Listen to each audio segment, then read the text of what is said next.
உயிர்த்தெழுந்த இயேசு கிறிஸ்துவின் வல்லமை ஊழியங்கள் வழங்கும் வசனப் பெட்டகம். இயேசுவே கர்த்தர்.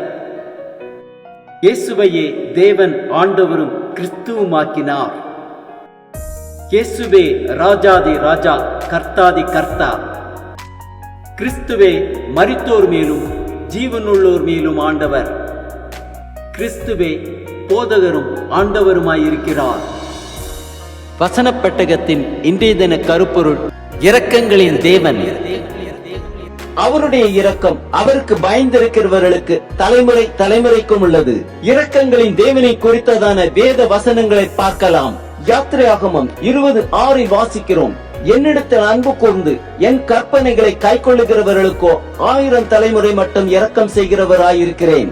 யாத்திரையாகமம் 34:7 வாசிக்கிறோம்: 1000 தலைமுறைகளுக்கு இரக்கத்தை காக்கிறவர், அக்கிரமத்தையும் மீறுதலையும் பாவத்தையும் மன்னிக்கிறவர், குற்றவாளியை குற்றமற்றவனாக விடாமல் பிதாக்கள் செய்த அக்கிரமத்தை பிள்ளைகளிடத்திலும் பிள்ளைகளுடைய பிள்ளைகளிடத்திலும் 3ஆம் 4ஆம் தலைமுறை மட்டும் விசாரிக்கிறவர்.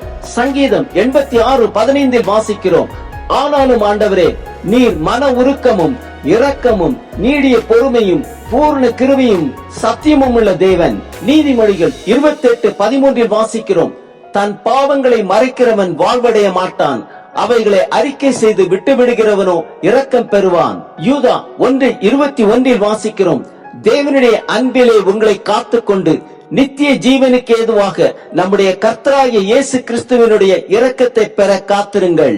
யாக்கோபு 3:17 வாசிக்கிறோம்: பரத்திலிருந்து வருகிற ஞானமோ முதலாவது சுத்தமுள்ளதாயும் பின்பு சமாதானமும் சாந்தமும் இணக்கமுள்ளதாயும் இரக்கத்தாலும் நற்கனிகளாலும் நிறைந்ததாயும் பட்சபாதம் இல்லாததாயும் மாயமற்றதாயும் இருக்கிறது.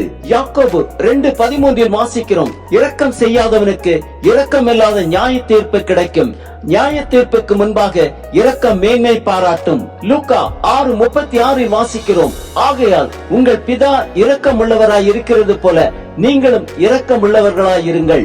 மத்தேயு 5:7 வாசிக்கிறோம்: இரக்கமுள்ளவர்கள் பாக்கியவான்கள், அவர்கள் இரக்கம் பெறுவார்கள். மீகா 6:8 வாசிக்கிறோம்: மனுஷனை நன்மை இன்னதென்று அவர் உனக்கு அறிவித்திருக்கிறார், நியாயம் செய்து இரக்கத்தை சிநேகித்து உன் தேவனுக்கு முன்பாக மனத்தாழ்மையாய் நடப்பதை அல்லாமல் வேற எண்ணத்தை கர்த்தர் உன்னிடத்தில் கேட்கிறார்.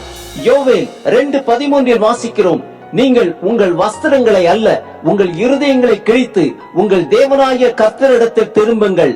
அவர் இரக்கமும் மன உருக்கமும் நீடிய சாந்தமும் மிகுந்த கிருபையும் உள்ளவர்.